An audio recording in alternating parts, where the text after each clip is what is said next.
This is Class 8 English Unit 3 Prose. Sir Isaac Newton, the ingenious scientist. Isaac Newton was born in 1642 in a village in England. He was brought up by his kind grandmother. During his school days, he was remarkable for his ingenuity.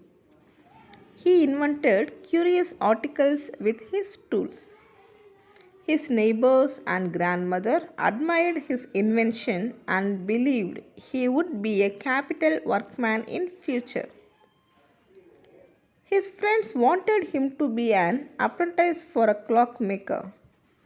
Newton was good in mechanical and math skills.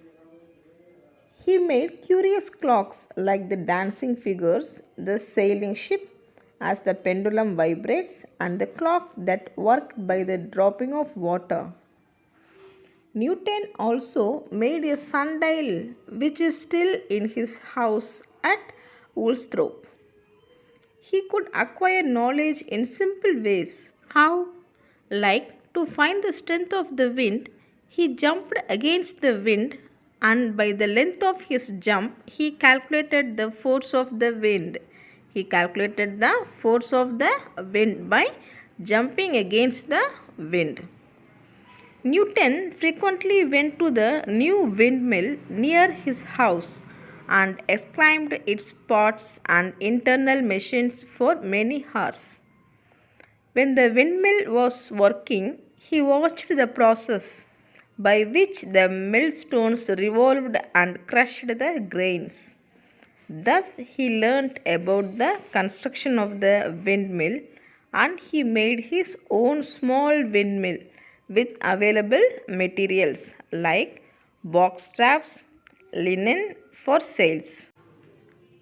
When this windmill was placed in the air, even a puff of wind from Newton's mouth made the windmill work, and the handful of grains put into it turned to snow white flour. Isaac Newton's playmates always admired his toys, particularly the windmill. But one of his friends said that he had forgotten something in the making of the windmill. What is that? Isaac was sure that it lacked nothing. It lacked a miller.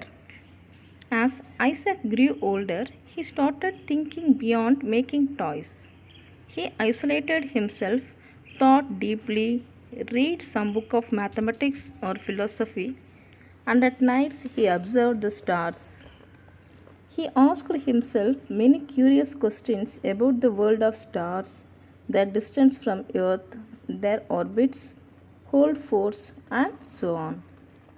After 14 years, he helped his widow mother, but his mind was bent to become a scholar. So, his mother sent him to the University of Cambridge. Isaac was the first to find the nature of light. When an apple fell on his head, he discovered the force of gravitation. When he was doing his researches, he spent all nights on a tower, gazing the heavenly bodies through a telescope. His mind was above this world. He spent most of his life in the world that lay millions of miles away. Sir Isaac Newton died in 1727 when he was 85 years old. He was a member of parliament and received the honor of knighthood from the king. But he was not proud of his earthly fame or knowledge.